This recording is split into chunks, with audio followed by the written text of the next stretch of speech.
반가워요. 1997년부터이니 저는 꽤 오랜 세월 동안 피부과 의사로 살았고 또 살고 있습니다. 그동안 건강하지 못한 피부 때문에 고민하는 사람들을 수없이 접했고 반면 피부가 개선되면서 몰라보게 아름다워지는 경우도 숱하게 만났습니다. 피부 하나가 사람의 얼굴을 얼마나 다르게 바꿔놓는지 그 경이적인 변화에 대해서 누구보다 잘 알고 있는 사람이죠. 얼굴이 바뀌면 인생이 바뀐다는 것은 진리입니다. 내 얼굴에 대한 자신감이 인생을 긍정적으로 꾸려가게 하는 힘이 되어주는 까닭입니다. 마인드가 달라지면 얼굴 또한 변화된다고들 하지만 이와 반대로 변화된 얼굴 덕분에 건강한 마인드를 갖게 된 사람들도 수없이 보았습니다. 여기에서 생각해야 할 것은 무엇이 먼저이든 아름다운 얼굴과 건강한 마인드는 뗄래야 뗄 수 없는 상관관계를 갖고 있다는 사실입니다. 그래서 이 글을 썼습니다. 칼 안 대고도 얼마든지 예뻐질 수 있는 내 얼굴 본연의 자연스러운 느낌을 잃지 않으면서도 가장 눈부시게 변화시켜주는 것이 피부이기 때문입니다. 제 아무리 또렷하고 여성스러운 이목구비를 가지고 있다 해도 피부 상태가 원만하지 못하고 트러블이 심하면 매력도 그만큼 반감되기 마련입니다. 하지만 그저 무난한 얼굴임에도 결이 촘촘하고 화사한 피부 덕분에 빛이 나는 경우도 얼마든지 있습니다. 내 얼굴의 바탕, 피부를 개선해야 하는 핵심은 바로 여기에 있습니다. 바탕을 바꾸면 아름다운 얼굴로 가는 길은 그만큼 수월해질 테니까요. 저는 독자 여러분에게 의사가 아니라 친한 언니 같은 입장에서 생각하고 글을 쓰기 위해 노력했습니다. 그래서 의학적인 도움 없이 평소의 라이프 스타일 속에서 얼마든지 편안하게 시행할 수 있는 꿀팁들만 골라 담았습니다. 잘못 알고 있었던 피부 관리에 대해 짚어보고 피부를 위해 당장 실천해야 할 생활 습관들을 조목조목 추려 담았습니다. 화장대 한쪽 옆에 꽂아두고 펼쳐보기 좋은 피부 일기라고 칭해도 좋을 것 같습니다. 예뻐지기 위해서 패션에 관심을 갖고 쉼없이 다이어트를 하며 스스로를 관리하는 것은 나이에 관계없이 여자라면 누구나 평생 지속하게 되는 일입니다. 저는 이쯤에서 꼭 한마디를 건네고 싶습니다. 그 무엇보다 가장 먼저 실천해야 할 일이 피부가 기뻐하는 라이프 스타일을 만들어 보라는 것입니다. 피부를 건강하고 아름답게 만드는 일이 곧 내 몸을, 내 마음을 그리고 내 인생을 건강하게 만드는 지름길이 된다는 것을 이 책이 당신에게 알려줄 것입니다. 하루하루 점점 더 좋아지는 피부를 만나게 된다면 얼마나 행복할까요? 그렇게 되기 위해서 지금부터 실천해야 할 일들을 하나씩 짚어보기로 하겠습니다. 뭘 좀 아는 언니의 당부? 그저 이쯤 된다고 생각하면서 편안한 마음으로 읽어나가기를 바랍니다. 그리고 부디 이 책을 만난 독자들이 몰라보게 예뻐지는 경험을 하게 될 수 있기를 기대합니다. 나의 피부 타입부터 정확히 알고 시작하자. 독자들은 자신의 피부 타입을 정확하게 알고 있을까? 유난히 건조함을 많이 느끼면 건성, 피부가 당기지 않으면 중성, 번들거리면 지성. 모르기는 해도 대다수의 사람들이 이렇게 추측하는 정도일 것이다. 하지만 무엇보다 자신의 피부가 어떤 타입인지 제대로 파악해야만 올바른 피부 관리를 할 수 있다. 그러므로 이 책을 펼친 당신이라면 가장 먼저 내 피부에 대해 구체적으로 짚고 넘어가는 과정이 필요하다. 저마다의 피부 타입을 알기 위한 체크리스트가 존재하기는 하지만 체크리스트의 항목 중에는 예, 아니오로 구분해서 나누기에는 조금 애매한 것들도 적지 않다. 그래서 나는 자신의 피부 타입을 알 수 있는 가장 쉬운 방법을 소개하려고 한다. 너무 빤한 얘기라고 생각할 수도 있지만 일반적으로 유분의 양에 따라서 피부 타입을 나누는 것이 가장 간단하고 정확하다. 왜냐하면 수분층은 외부 환경의 영향을 많이 받기 때문에 지성 피부라고 해도 건조한 외부 환경에 노출되면 피부 수분이 증발해 건조함을 느낄 수 있기 때문이다. 피부에 유분감이 전혀 없으면서 푸석거린다면 건성, 적당히 보송보송하면서 촉촉하게 윤기가 흐른다면 가장 이상적인 중성, 번들거림이 심하다면 지성. 이렇게 구분하는 것이 가장 쉽다는 뜻이다. 그런데 좀 더 구체적으로 말하면 이 세 가지 타입에 딱 맞아떨어지지 않는 피부도 존재할 수 있다. 흔히 말하는 복합성 피부나 민감성 피부 등이 그런 경우다. 그렇다면 복합성 피부와 민감성 피부는 어떻게 다를까? T존은 번들거리는 반면 턱 라인의 U존은 건조한 경우라면 복합성 피부라고 말하는데 사실 복합성 피부는 지성 피부의 한 부류로 보는 것이 맞다. 또 피부가 당기고 건조함을 느낀다고 해도 평소 피부에 유분이 많아서 번들거린다면 지성 피부로 간주하고 이에 맞는 스킨케어 제품을 선택해야 한다. 민감성 피부는 지성이나 건성 같은 피부 타입이라기보다 화장품이나 자극에 예민하고 항상 얼굴이 붉고 작은 변화에도 트러블이 생기는 특정 피부를 말한다.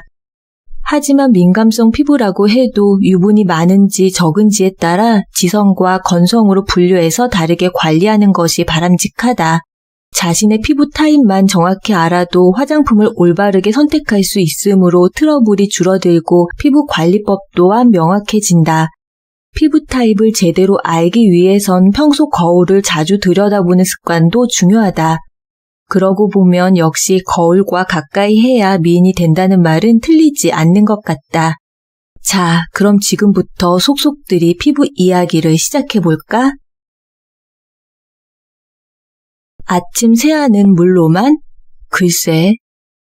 아침 세안 시 클렌저를 사용하지 않고 물로만 하는 것이 피부에 좋다는 얘기가 있다.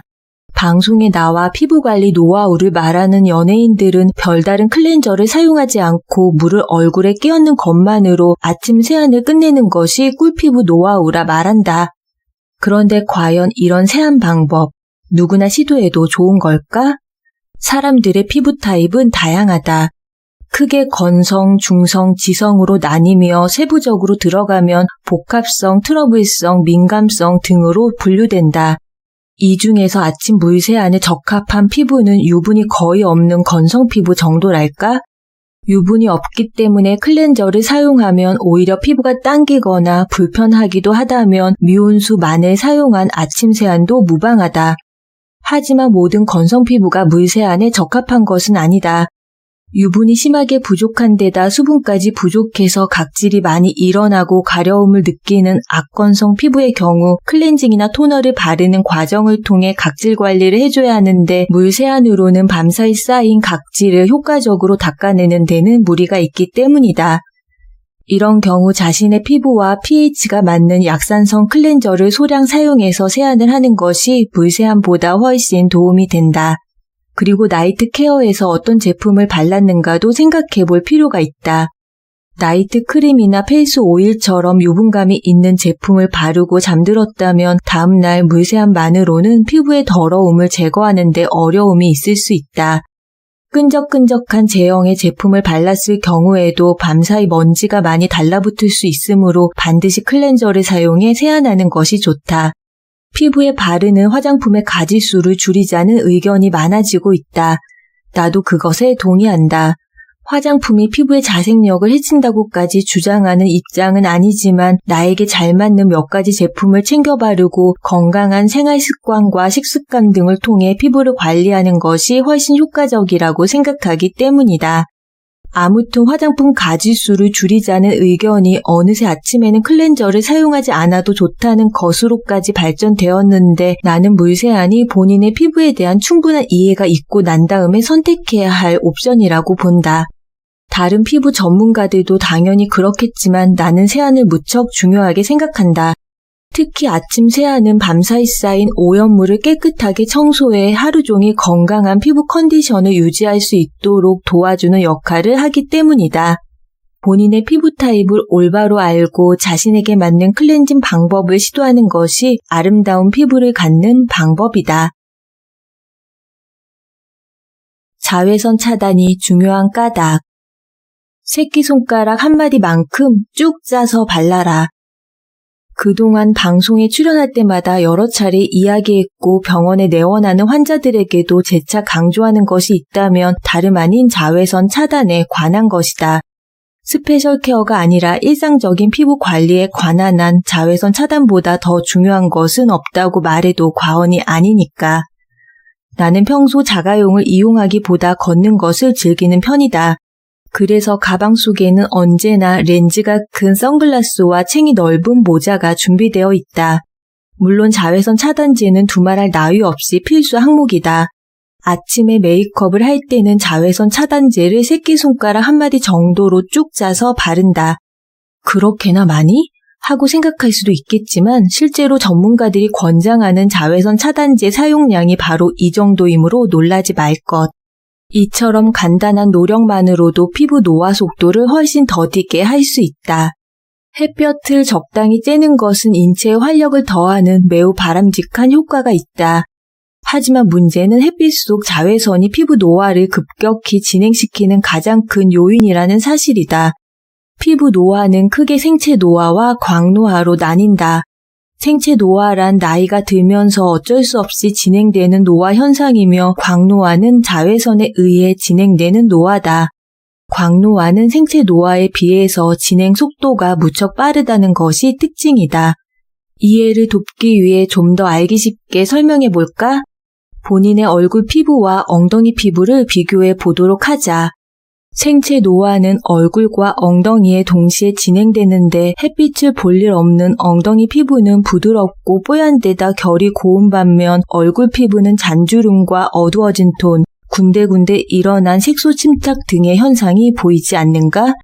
바로 이것이 생체 노화는 서서히 진행되는 반면 광노화는 빠르고 강하게 진행된다는 증거다.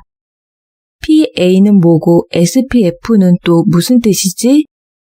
이와 같은 광노화의 주범은 바로 자외선이다. 일반적으로 파장에 따라 자외선 A와 자외선 B, 그리고 자외선 C로 분류할 수 있다. 이 중 자외선 C는 오존층에서 대부분 흡수되어 피부에 거의 영향을 미치지 않았지만 최근 지구 온난화와 대기 오염으로 오존층이 파괴되면서 자외선 C의 피부 영향력도 증가하고 있는 추세이긴 하다. 하지만 가장 문제가 되는 것은 지구에 도달해 피부에 영향을 미치는 자외선 A와 B라고 할 수 있다. 자외선 A는 강도가 약한 반면 지구에 도달하는 양이 매우 많은 편이어서 가장 크게 피부 문제를 일으키는 주범이다. 다름 아닌 멜라닌 세포의 수를 증가시키기 때문에 기미나 잡티를 생성하는 데도 아주 큰 역할을 한다. 게다가 피부 깊숙이 침투하기 때문에 콜라겐의 파괴를 가속화시켜 잔주름을 생성하고 피부 건조를 유발하기도 한다.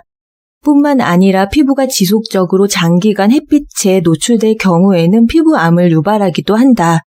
자외선 차단제의 PA 지수는 바로 이런 자외선 A를 차단하는 능력을 나타내는 것이다. PAD에 플러스가 1개 붙는 경우는 자외선 차단제를 바르지 않았을 때보다 2배에서 4배의 자외선 A 차단 효과가 있는 것이고 2 플러스는 4에서 8배, 3 플러스는 8배 이상의 효과가 있다고 해석하면 된다. 자외선 B는 강도가 아주 센 자외선이며 화상이나 햇빛, 알레르기 등의 원인이 된다. 여름철 햇빛에 많이 노출되었을 때 물집이 생기고 허물이 벗겨져 따갑고 아픈 증상이 나타나는 것은 자외선 B 때문이다. 또한 자외선 B는 기저세포암이나 편평세포암, 흑색종의 원인이 되기도 한다.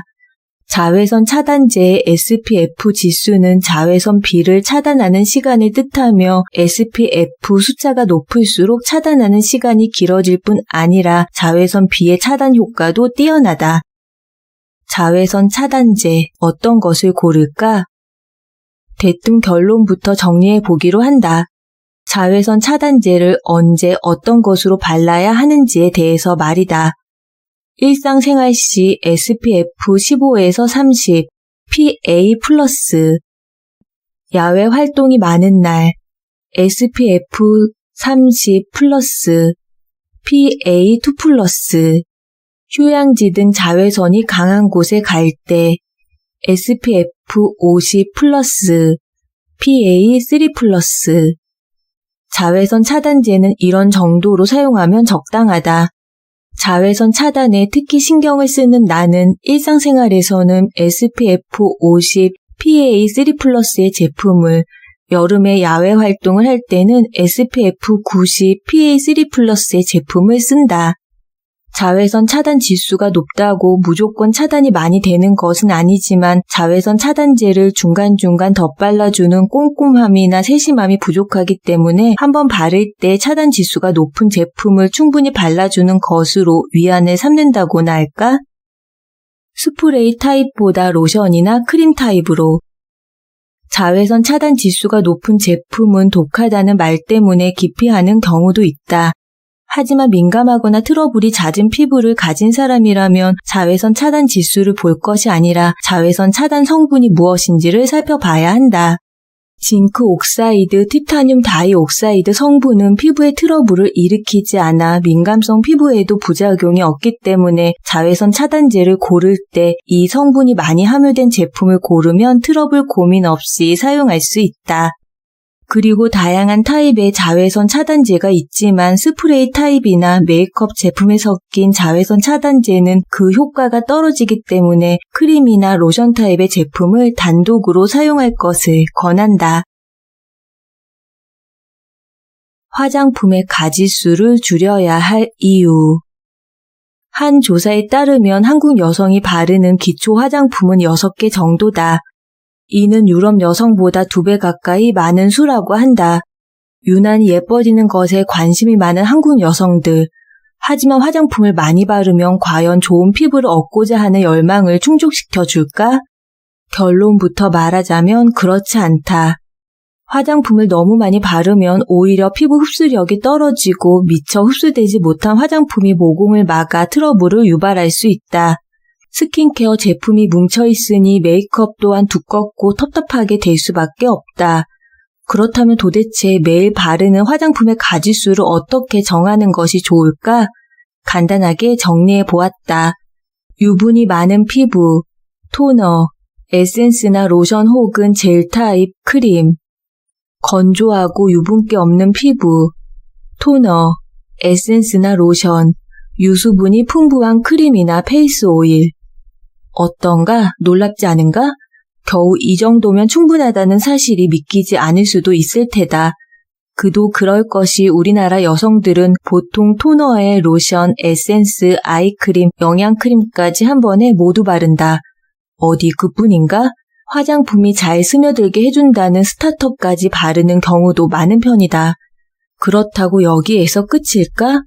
이렇게 기초 화장품을 쌓아놓은 피부 위에 다시 메이크업을 위한 제품들을 차곡차곡 올리는 것이 보통이다.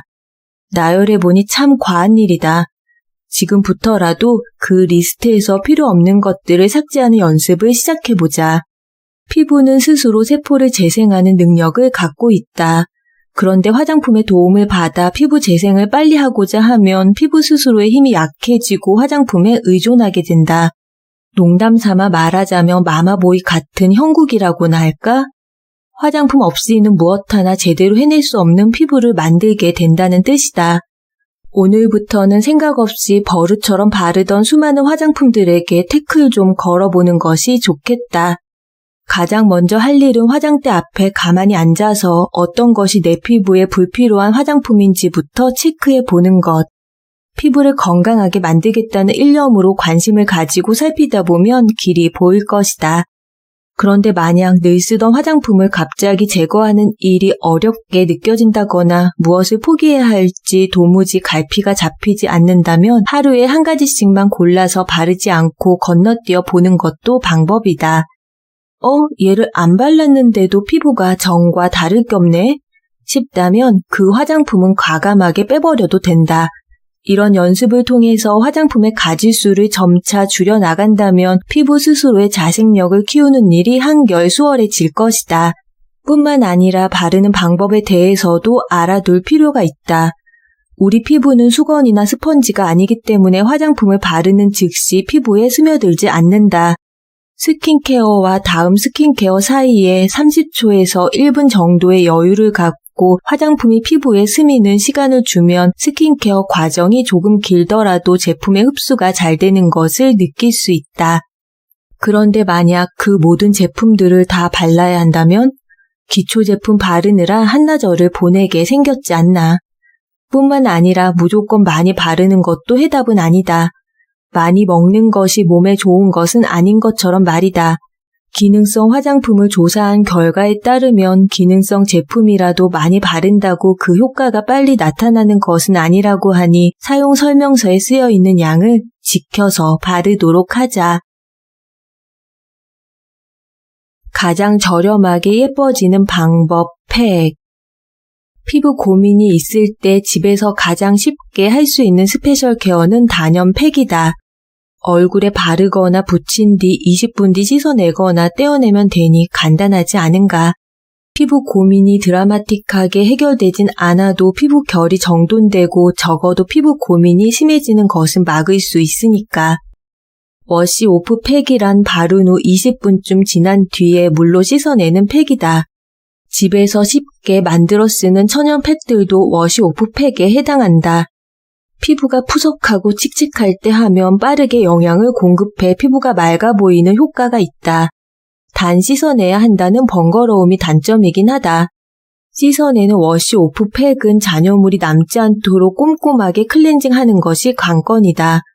천연 팩의 경우 만든 지 오래된 것은 사용하지 말아야 하며 얼굴에 바르기 전 팔 안쪽의 테스트에 내 피부에 알레르기를 일으키지 않는지 미리 확인하고 얼굴에 도포하는 것이 좋다. 워시 오프 팩의 번거로움을 해결해 주는 것이 바로 씻어내지 않고 잠들어도 되는 슬리핑 팩이다. 스킨케어 마지막 단계에 바르고 잠든 뒤 다음날 아침 씻어내기만 하면 되는데 팩의 보습감과 영양감의 수면 효과까지 더해져 좋은 피부 컨디션을 기대할 수 있다. 단 너무 두껍게 바르면 과다한 영양감으로 피부 트러블이 생길 수 있고 베개나 침구에 묻을 수 있으니 적당량을 바르고 흡수시킨 뒤 잠자리에 드는 것이 좋다. 어떻게 보면 나이트 크림과 기능이 크게 다르지 않기 때문에 밤에 바르는 영양크림이 있다면 굳이 슬리핑 팩을 구입하지 않아도 된다. 고무 팩도 한번 알아보자. 원래 피부과나 에스테틱에서 피부 관리나 시술을 받은 뒤 자극받은 피부를 진정시키는 용도로 사용하는 팩인데 최근엔 누구나 집에서 할 수 있도록 보편화되었다.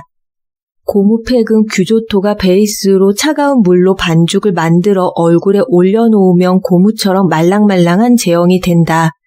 이것이 다 마르기 전에 떼어내면 되는데 고무 자체에 피부를 좋게 하는 성분이 있는 것도 아니고 피부 온도를 내려주어 진정시키는 역할에만 충실한 것이 특징이다.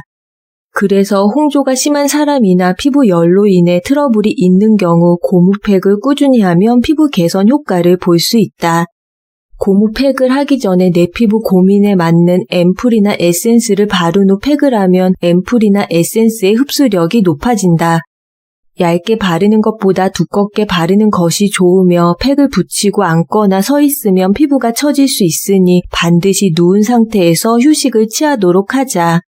또한 인중 부분이 가장 먼저 마르기 시작하는데 그 부분이 단단해지지 않고 말랑한 상태를 유지하고 있을 때 떼어내야 피부 자극이 적다는 것도 기억할 것.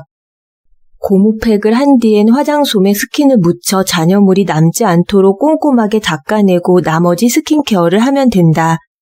마지막으로 가장 편하고 보편적인 마스크팩을 알아보자. 피부가 건조하고 푸석하며 칙칙할 때 가장 간편하고 빠르게 효과를 볼 수 있는 것이 시트를 착 붙이기만 하면 되는 마스크팩이다. 중요한 약속이 있다면 메이크업 전에 15분 정도만 붙이고 있어도 피부가 촉촉해져 일시적으로 환해지는 효과를 기대할 수 있다. 시중에는 매우 다양한 종류의 기능성 마스크팩이 있지만 그 효과를 제대로 보려면 꾸준히 사용해야 한다. 마스크팩은 피부가 건조하거나 칙칙할 때 빠르게 수분을 공급받기 위한 목적으로 사용하는 것이 좋다. 이것 또한 고무팩과 마찬가지로 인중 부분이 마르기 전에 더 붙이고 있어도 될 것 같은 아쉬움이 들 때 떼어내는 것이 가장 좋으며 민감한 피부나 트러블성 피부라면 화장솜에 스킨을 덜어 얼굴을 한번 닦아낸 뒤에 스킨케어를 하길 권한다. 마스크팩의 끈적함이 피부 트러블을 유발하는 경우도 있기 때문이다. 팩은 자주 사용하지 않기 때문에 유통기한을 넘기기 쉽다. 오래된 팩은 과감하게 버리는 것이 좋으며 구입할 때도 너무 용량이 많은 것보다는 자신의 사용량을 감안해서 고르는 것이 좋다. 그리고 팩의 효과를 200% 높일 수 있는 방법이 있다. 바로 각질 정돈. 스크럽이나 필링 제품으로 가볍게 각질을 제거해도 좋고 피부가 민감한 상태거나 트러블이 일어난 경우엔 화장솜에 스킨을 발라 피부 결대로 닦은 뒤 팩을 하는 것도 괜찮다. 이렇듯 주의사항을 염두에 두고 자신의 피부에 맞는 팩을 골라 관리하면 피부 미인에 한층 더 가까이 갈 수 있을 것이다. 잠꾸러기의 꿀피부 비결. 자는 시간을 아까워하는 바보가 되지 말자. 사실 10대나 20대 무렵엔 실감하지 못했다. 잠을 많이 자야 예뻐진다는 그 말. 잠을 많이 자든 그렇지 않든 피부는 늘 탄력이 있었고 때론 잠을 설친 후에 수척함이 예뻐 보였던 것도 같다. 하지만 신기하게도 그리고 슬프게도 이젠 그 말을 뼈저리게 실감한다. 잠을 많이 자야 한다는 말과는 조금 다르지만 잠을 잘 자야 예뻐지는 것은 확실하다. 잠자는 시간조차 아까워했다는 이들의 성공 스토리를 끊임없이 듣고 자란 우리는 언제부턴가 잠은 게으른 사람들의 상징으로 여겼던 것 같다. 늦게 잠드는 나라로 한국이 손꼽히는 걸 봐도 주변에 질문을 던져봐도 12시 전에 잠드는 사람이 거의 없는 걸 보면 우리는 수면 시간을 아까워하고 있는 것이 분명하다. 잠은 누구에게나 보약이다. 구태의연한 말 같지만 깊은 잠만큼 좋은 약도 없다. 스트레스와 같은 정신적인 피로, 근육통이나 두통 같은 신체적인 피로 모두 숙면으로 완화시킬 수 있다. 피부는 수면과 뗄래야 뗄 수 없는 관계다. 몸과 마찬가지로 피부도 회복과 영양 공급, 재생의 단계를 거치면서 활력을 얻는데 재생을 위한 충분한 시간을 깊은 잠을 통해 보충해 주지 않으면 건강한 피부로의 턴오버가 원활하지 않게 된다. 수면 중 분비되는 호르몬은 새로운 세포를 생성하고 기존의 죽은 각질들을 떨어뜨리며 건강한 피부를 만드는 역할을 한다. 그런데 이 과정이 원활하지 못하면 다음날 거울 속의 내 모습은 안타깝게도 어제 저녁과 마찬가지로 피로가 쌓여있고 피부 또한 칙칙하고 탄력 없어 보일 것이다. 이런 컨디션이라면 아무리 비싼 제품을 발라도 소용이 없을 뿐더러 메이크업으로 커버하려 해도 완성도 높게 마무리되지 않는다. 수면 부족은 면역력 저하의 원인이 되기도 하는데 면역력이 떨어지면 각종 염증 반응에 민감해져 여드름과 같은 트러블이 자주 생긴다. 반대로 숙면을 취하고 난 뒤엔 피부에 자연스러운 윤기가 흐르는데 화장품으로 얻은 인위적인 윤기와는 다르다. 피부톤이 고르고 맑고 밝아진 것이다. 새로운 하루를 시작할 준비가 완전히 이루어졌다는 증거이며 숙면으로 피부 컨디션이 좋은 날은 몸 또한 가볍고 기분도 상쾌하다. 그렇다고 오래 누워 있는 것이 잘 자는 것은 아니다. 9시간을 뒤척이며 자는 것보다 4시간을 자더라도 깊이 자는 것이 피부와 건강에 훨씬 좋다. 특히 밤 10시부터 새벽 2시 사이에는 성장 호르몬이 분비되기 때문에 반드시 잠들어 있는 것이 좋다. 성장 호르몬은 성장기 어린이들의 키 성장만 돕는 것이 아니라 낮 동안 사용한 에너지를 보충하고 노폐물을 배출하며 새로운 세포 분열이 활발하게 일어나도록 돕기 때문에 이 시간에 잠들어 있으면 세포 재생 효과가 더욱 높아진다. 숙면을 위해선 낮 동안 많이 움직이는 것이 좋고 잠들기 전 반신욕이나 족욕 등으로 체온을 높여주는 것도 도움이 된다. 가벼운 스트레칭으로 뭉쳐있는 근육을 풀어주면 자는 동안 근육통 등으로 무의식 중에 뒤척이는 것을 예방할 수 있다. 과식을 하거나 야식을 먹게 되면 우리가 잠든 사이에도 음식물을 소화하기 위해 몸속에서는 계속 운동을 하기 때문에 제대로 된 휴식을 기대할 수 없다. 그러므로 잠자리에 들기 3-4시간 전에는 음식물 섭취를 삼갈 것. 잠들기 전 술이나 물을 마셔도 자다가 화장실에 가고 싶어져 깨게 되니 적어도 잠들기 1시간 전부터는 액체 섭취도 삼가는 것이 좋다. 침실 환경도 숙면과 밀접한 관계가 있다. 침실은 최대한 어둡고 조용한 것이 좋다. 귀마개, 수면 안대, 암막 커튼을 이용하는 것도 방법이다. 가능하면 텔레비전이나 컴퓨터는 침실에 두지 말자. 자극적인 화면과 소리들이 뇌를 깨어있는 상태로 만들어 숙면을 방해하기 때문이다. 낮 동안 방안을 충분히 환기시켜 공기를 쾌적하게 하고 젖은 빨래를 널거나 가습기를 틀어 실내 공기가 건조하지 않도록 하면 수면의 질이 훨씬 높아질 것이다. 좋은 화장품보다 그 어떤 비싼 영양제보다 좋은 것은 제대로 쉬는 것이다. 잠자는 시간을 아까워하지 말자. 나를 아름답게 만들어주는 가장 유익한 투자가 바로 잠이다.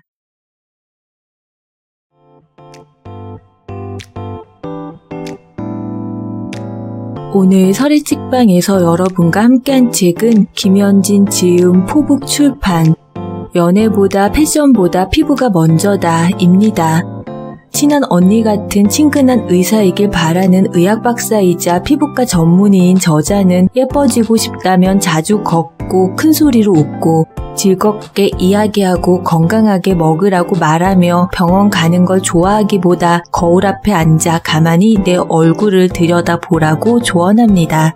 잘못 알고 있었던 피부 관리에 대해 짚어보고 공부하는 시간을 통해 내 피부와 가까워질 때 의학적인 도움 없이 올바른 생활 습관만으로도 얼마든지 건강하고 아름다운 피부를 가질 수 있게 된다는 것이죠.